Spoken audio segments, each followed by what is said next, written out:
Click subscribe to get latest news and don't forget to press the bell icon. Tropical storms threatened the secretive state from June to September, and last year they were devastating. Last August, Typhoon Lionrock destroyed 25,000 houses, making 107,000 North Koreans homeless. It also wrecked 25,000 acres of farmland, yet experts claim no lessons have been learned.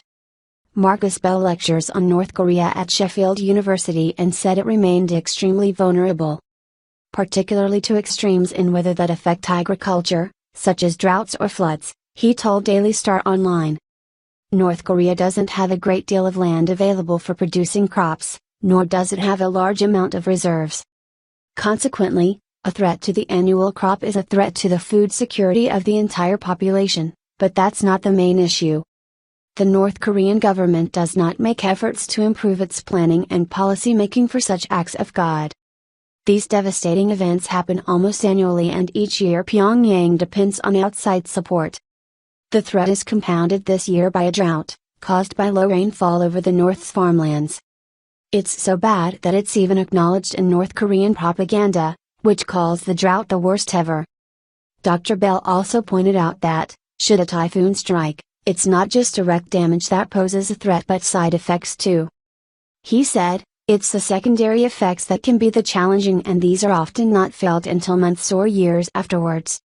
It's the disease, the food shortages, the rising poverty, the emergence of black markets, and the smuggling of illicit goods and people. North Korea, which recently tested a missile capable of hitting the U.S. state of Alaska, pours cash into developing weapons of mass destruction. But Dr. Bell says Kim Jong-un wouldn't even need to compromise on his nuclear ambitions to have better disaster planning and lessen the impact of a typhoon.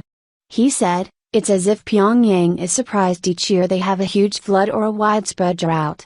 They really shouldn't be, because it happens with some regularity. Yes, a great deal of coin from the state coffers goes into weapons development, but it doesn't have to be a case of either we have nuclear weapons or we have food security. It's about better planning, policy making and implementation on the ground, not simply relying on outside organizations to save the day.